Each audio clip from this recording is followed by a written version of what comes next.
em que moedas vão fazer sentido. Provavelmente a maioria não vai. Né, como a maioria dos projetos criptos não vão fazer já não fazem o menor sentido, né, e assim você vai ter alguns poucos exemplos que são aqueles que florescem e obviamente mudam a história da humanidade.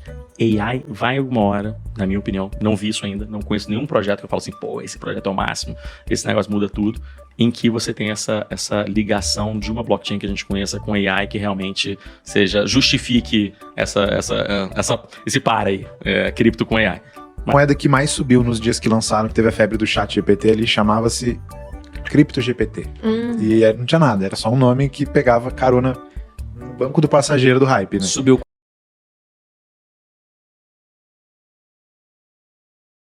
longo prazo nessa história. Bom, saindo um pouco do tema do Bitcoin, pensando já nas altcoins, com a IA escancarando a porta aqui em 2023, né? Não se falava disso em 2022 praticamente, só nos círculos realmente do pessoal que entendia, mas em 2023 com o ChatGPT chegando a 100 milhões de usuários num tempo recorde, só se fala agora em IA.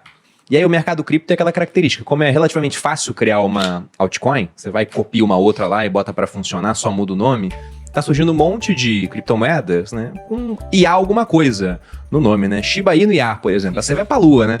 O que vocês acham? Tem algum projeto realmente de cripto relacionado com IA que chama a atenção? Porque, por exemplo, na Hashdex vocês têm lá o Hash 11, que acompanha um índice criado por vocês em parceria com a Nasdaq. Mas vocês veem alguma moeda com potencial para entrar nesse índice relacionado a IA? Ou alguma que tá lá tem uma relação? Olha, bom, primeiro no índice a gente não escolhe nada, ele é uma metodologia, ela que decide, o mercado que decide o que entra lá, basicamente por relevância, né? Então, aí você tem uma série relevância que você diz seria o valor de mercado? Valor de mercado, você tem basicamente relação, né, do tamanho desse valor de mercado em relação ao mercado como um todo, você tem uma série de critérios, assim, que é o que eu digo, não é uma gestão ativa nesse caso. O índice, ele basicamente cria o que a gente chama de beta do mercado, ele te dá o movimento do mercado como um todo, independente do que ele seja. Agora, na minha opinião pessoal, eu acho que isso tudo, nesse momento, é hype. O que não quer dizer que pra frente não vai ser, assim, eu falo muito, assim, isso é uma coisa que eu tenho essa passagem lá com a gente é uma investidora do SoftBank, né? E aí lá atrás eu conversava com o Marcelo Claure. Pô, achei que você ia falar o Masa. A gente conversava com o Masa lá. Não, mas é isso que eu vou te falar. Eu conversava com o Marcelo Claure, ô Marcelo, falou de cripto, aquela coisa toda, que vamos levar pro Masa. Ele falou, não, o Masa é o seguinte, vamos até marcar. E até essa reunião acabou não acontecendo. Ele falou, você pode ir semana que vem pra Tóquio e tal? Enfim, eu falei, pô, posso. Aí eu mandei um e-mail, ele falou, não, calma, espera, a hora não é boa e tal. Vamos... Mas a história, a conversa... É envolvido com o negócio chamado WeWork, tá meio mal. O Masa é no coin, né, a história... Não, ele chegou a ter e vendeu com prejuízo, assim... Enfim, uma história triste pra ele, porque era só ele ter mantido. Um pouco que nem a minha história lá das primeiras. Era só ter mantido, tá tudo bem.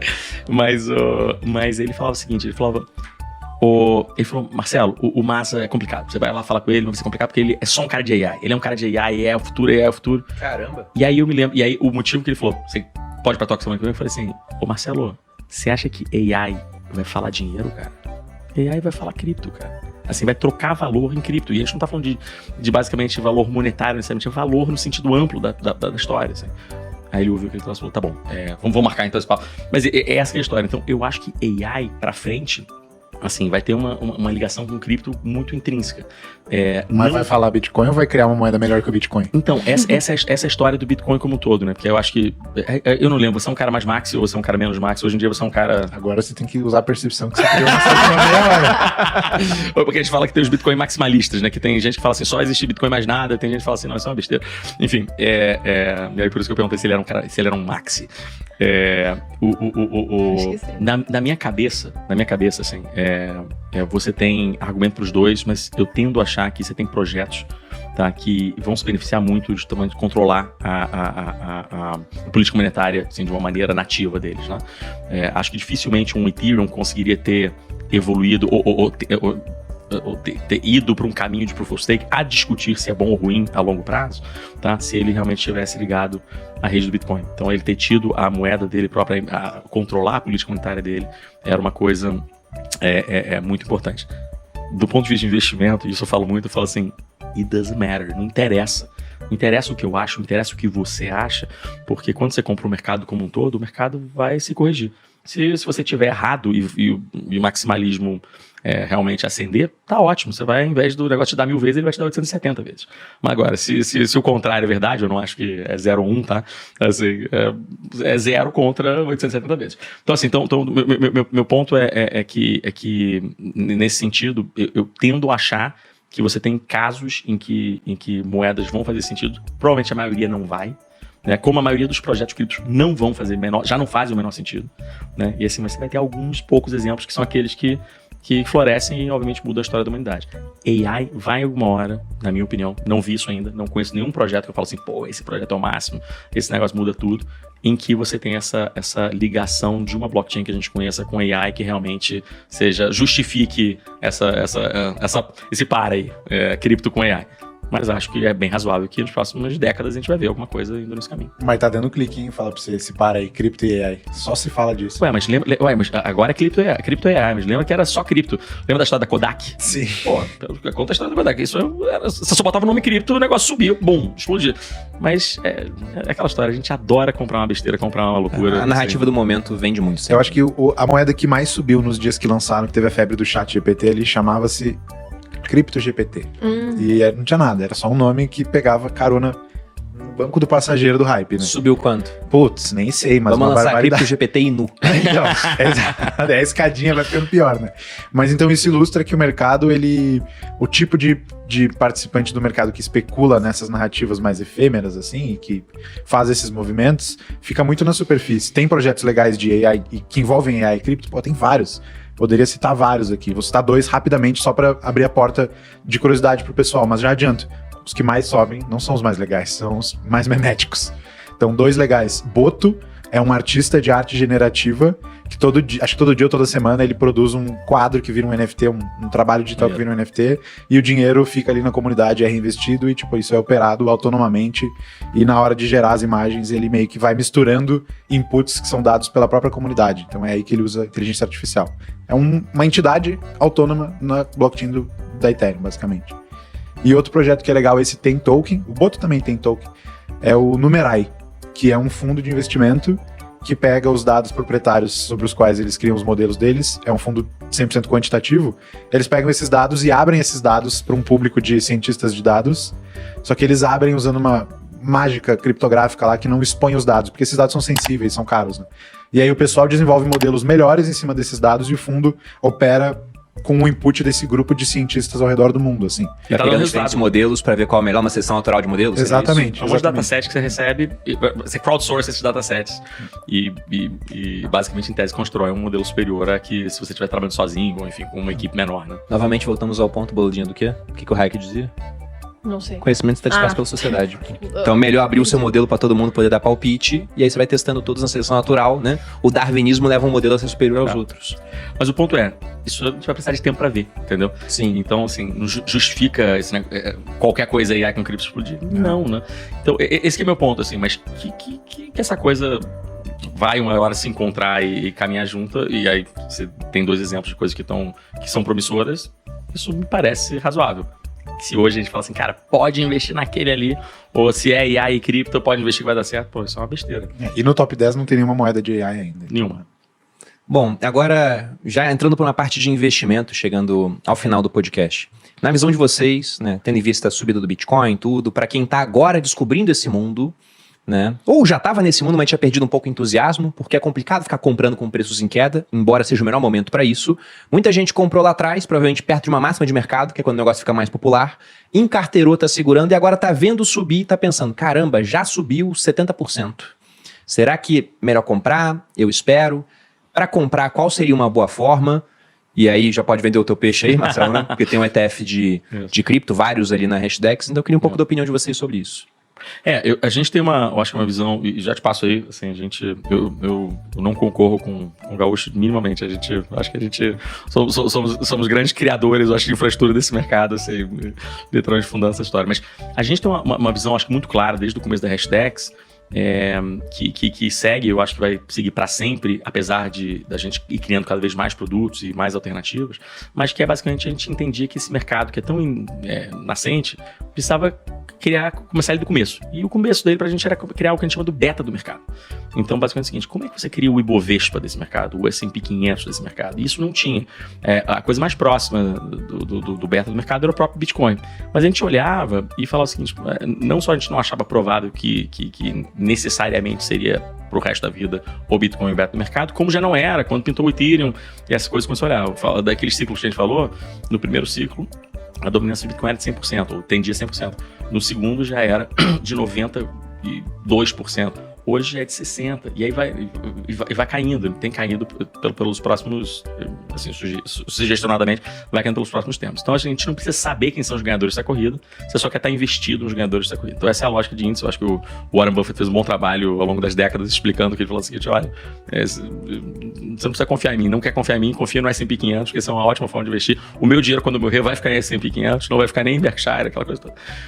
Então a gente criou isso, e o Hash 11, que é o produto que se investe, é justamente você investir no Ibovespa das criptos. Então essa é o Nasdaq Crypto Índice, o Index, que é a forma investível desse índice de cripto. Mas a partir daí a gente deu várias opções, deu vários sabores, né? A gente falou assim, olha, o movimento que a gente foi na sequência, falou o seguinte: poxa, mas o que mais tem nesse mercado? E a gente começou a olhar essas subindústrias, né? Então, cripto como todo, você tem esse beta. Mas quais são os sub-betas que tem ali? Então, a gente começou a ver, cara, DeFi é uma subindústria que é super promissora, que deve chegar lá. Pô, legal, mas você vai investir em qual projeto? Você vai investir em lending? Você vai investir em DEX? Cara, pega DeFi como todo. Então a gente começou a descrever isso e transformou num produto que é o DeFi 11.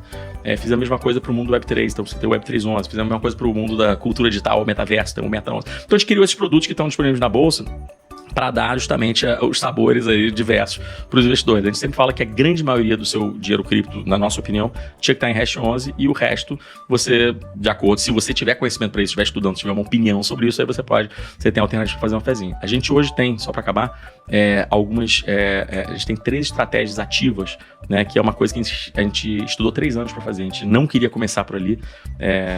A gente falava o seguinte: cara, vamos começar pelo começo do mercado, mas à medida que a gente achar que a gente tem realmente um diferencial, a gente coloca no mercado. Então a gente tem as 3 estratégias: uma de momento, que é tão simples quanto modelos matemáticos. Quando a gente fala assim, investe no que está subindo, é tão simples quanto isso.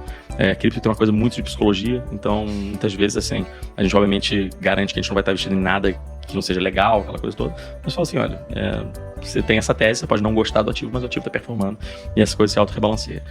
A gente tem o que a gente chama de selection, que é justamente você faz esse mix. Então, quantos Hash 11 tem que ter, quantos Web3 11 tem que ter, quantos de DeFi 11, então a gente faz essa gestão e só cobra performance em cima do que a gente der mais do que Hash 11. Isso que é muito legal. E tem um long bias que a gente chama, que é basicamente um fundo que pode investir de menos 20% até 100% do próprio Hash 11, então ele tenta te alocar, por exemplo, preceitos matemáticos, modelos matemáticos, assim. Os 3 não são gestão discricionária, são quantitativos.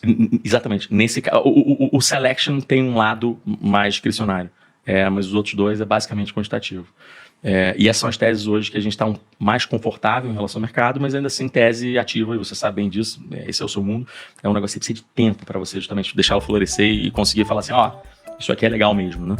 Mas enfim, esses produtos todos estão disponíveis lá em Itaú, XP, quer dizer, BTG, você consegue comprar eles por ali. Mas essa é um pouco a nossa estratégia. Ficou na dúvida? Vai no Hash 11, compra um pouquinho, fica long, que eu acho que o case é forte, você tem uma chance danada assim desse negócio dar certo ao longo dos anos. Bom, olhando aqui só antes de passar para você, Felipe, eu fui entrar para ver a carteira do Hash 11 hoje, então tem 10 criptomoedas lá dentro, mas o Bitcoin é quase 70% e o Ether é quase 28%. Então tá somando aqui as duas, dá um pouco mais de 96% alocado em Bitcoin e Ether, que são os 2 principais projetos que a gente tem no mercado hoje. E o restante tá uma série de outras moedas. Né? É exatamente isso, e essa coisa vai variando, né, automaticamente de tamanho. De vez em quando o Bitcoin, até pouco tempo atrás o Bitcoin era 50 e poucos %, aí vai subindo. Mas eu sei que uma vez eu estive no Banco Suíço, o Pictet, lá na Suíça, falando com o CIO lá. Eu fui lá em 2018, e aí voltei lá ano passado pra falar com ele, e aí na primeira reunião ele falou assim, mas isso aí, Marcelo, não serve pra nada, isso é só de Bitcoin, né, cara? Eu falei, cara, mas você consegue garantir que é assim pro resto da vida? Ele, mas isso aí tudo bem. Aí eu voltei lá agora, no ano passado, aí ele falou assim, mas isso é só Bitcoin e Ethereum, cara. Aí eu virei pro cara, porque é uma reunião em francês, né, eu falo francês, eu falei, touché. Ele tá aí. Genial. Então foi isso. Cara, eu aprendi muito contigo, acho, assistindo a trajetória da Hashdex nos últimos anos. Eu tinha uma crítica alinhada um pouco com, como é que é o nome do amigo aí? O CIO aí do banco. O CIO do Pictet. E de que, tipo, um índice não era o produto pra mim. Sempre tive um pouco essa ideia de que tem essa discussão no Bitcoin, é muito difícil tu sobreperformar o Bitcoin. Até quem faz investimento de risco em empresa, em startup, é muito difícil bater o Bitcoin. Então, só que o Marcelo é um cara que tem visão de negócio, né? Pensa grande. Eu fui entendendo que o produto querendo ou não, é um produto que é muito mais adequado para muitas pessoas, muitos perfis de pessoas que, por mais que eu não vá usar, um exemplo prático, eu não tenho nada da Hashdex, a minha namorada tem Hash 11. Obrigado, Então, agradece a ela, cara. Tamo junto. Se fosse eu, talvez nem teria o Hash 11, teria o ETF de Bitcoin, que eu acho que Legal. se adequaria mais a mim. Então, vale a pena conhecer os produtos e nem conhecer esses de gestão ativa. Sobre se é hora de comprar Bitcoin ou não, tem uma frase que eu gosto de repetir que é: a resposta para isso não tá nos preços, tá no teu coração. Então, se você ainda não comprou, bicho, e o negócio ficou em liquidação por 6 meses, você viu o Perini todo dia no story comprando religiosamente como um monge budista, o que você vai precisar para comprar? Tá no Jornal Nacional de E novo? recebendo direct assim, seu burro, vai a zero. Então, pensa no longo prazo, não faz nada com pressa, dimensiona as coisas no tamanho que elas têm que ter dentro da tua posição e a hora ainda tá boa, vai ficar caro em algum momento. Eu gostei. A gente fez questão de chamar 2 pessoas aqui do mercado. Não é que tem visões opostas, mas o Felipe, por exemplo, como um cara que é hard user desse mercado, um dos caras que mais entendem disso e mergulha realmente a fundo, ele faz a custódia das próprias moedas. Então tem aquela frase famosa, né? Not your keys, not your coins. Só que eu tenho amigos, por exemplo, que se o cara chega pra mim e fala: pô, Perini, eu vejo você comprando, você faz sua custódia, você tem sua carteira, né, sua wallet, eu quero fazer igual. Eu falo: cara, compra um ETF. Porque era aquele cara que perdia a senha do e-mail, né, ou a chave do cadeado na academia militar, a cada semana, pô. Eu falo: cara, você vai fazer sua própria custódia? Compra o ETF porque tá lá. Porque se você faz a própria custódia, isso pode ser muito bom, você vira o seu próprio banco, mas pode ser muito ruim, porque você pode perder as palavras de acesso ao seu saldo, e se você perde aquilo sendo a sua custódia mesmo, não tem quem recupere. Não tem como mandar um e-mail para a Microsoft para recuperar a senha do teu e-mail do Hotmail, ou para o Google para recuperar o Gmail. Isso não acontece. Então, se você compra cripto via um ETF, você vai ter a senha da corretora, vai estar lá, é muito mais tranquilo. Se você quer fazer sua própria custódia, é uma etapa a mais. Eu acho que essa etapa, na minha opinião, para mim, né, uma pessoa de 34 anos e que gosta desse mercado, vale muito a pena. Mas se a minha avó chega após esse episódio e fala: Bruno, aquele dinheiro que eu tenho em renda fixa e fundo imobiliário, eu quero botar 1% em Bitcoin. Eu vou falar: vó, compre então um ETF. Tá? Mas ó, correção, hein? Olha aqui. Not your key, not your coins, não é verdade para ETF. Your keys are your coins em ETF. Olha só, pensa só. Saca? Pega a visão aqui. Lá vem. Ó, pega a visão aqui. Assim, agora que eles vão brigar no final do podcast. Não, que isso. Poxa, meu amigo, pô. Vou brigar com... Não, mas olha só. A gente é um gestor de recurso regulado, tá?